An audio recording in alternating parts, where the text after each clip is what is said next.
যাদের নাকটা টিপ দিলে দুধ পড়ে, এই ধরনের বাচ্চারা আজকে এই সরকারকে ভুল পথে পরিচালনা করছে, দেশকে একটি অন্যদিকে ঠেলে দিচ্ছে।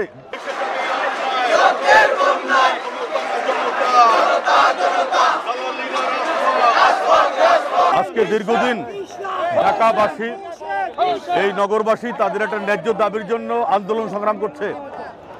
এই স্বৈরাচার শেখ হাসিনা পালিয়ে যাওয়ার পরেও ন্যায্য দাবির জন্য ঢাকার রাজপথে এইভাবে আন্দোলন সংগ্রাম করতে হবে, এটি হয়তো আমরা ভাবি নাই।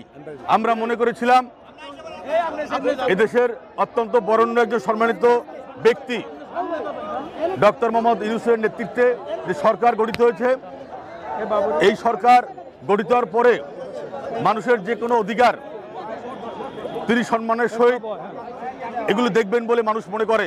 কিন্তু আমরা দেখতে পাচ্ছি আজকে দীর্ঘ অনেক দিন ঢাকার মেয়র তিনি জনগণের ভোটে নির্বাচিত হয়েছেন, তারপর এই বিষয়টি মহামান্য হাইকোর্ট তার পক্ষে রায় দিয়েছে। একটি রিটের অ্যাপিলেট ডিভিশনে ছিল, সেটি খারিজ হয়েছে। তারপর এখানে আর কোনো ছলচাতুরি তালবাহানা থাকতে পারে না। আমরা মনে করি এটি একটি গভীর ষড়যন্ত্র।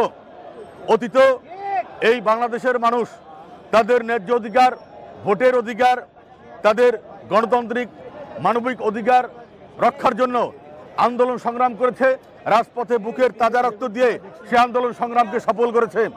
তাই আমরা ঢাকার মেয়র, ঢাকার জনতার মেয়র, ঢাকাবাসীর অত্যন্ত প্রিয় নেতা ইঞ্জিনিয়ার ইশাক হোসেনের যে ন্যায্য যে অধিকার, সে অধিকার দেওয়ার জন্য, ফিরিয়ে দেওয়ার জন্য আমরা এই সরকারের প্রতি বিনীত অনুরোধ করছি। নয়তো রাজপথে থেকে কঠিনতম আন্দোলন সংগ্রামের মধ্যে দিয়ে এই জনগণের দাবি আজকে গণদাবি পরিণত হয়েছে। এই দাবিকে কিভাবে আদায় করতে হয় আমরা সেটি ভালো করে জানি।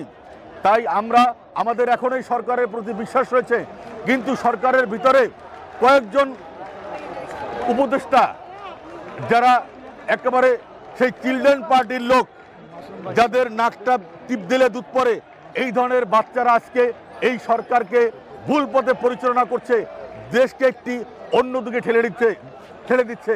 আমরা মনে করি এটি গণতন্ত্রের জন্য গভীর ষড়যন্ত্র।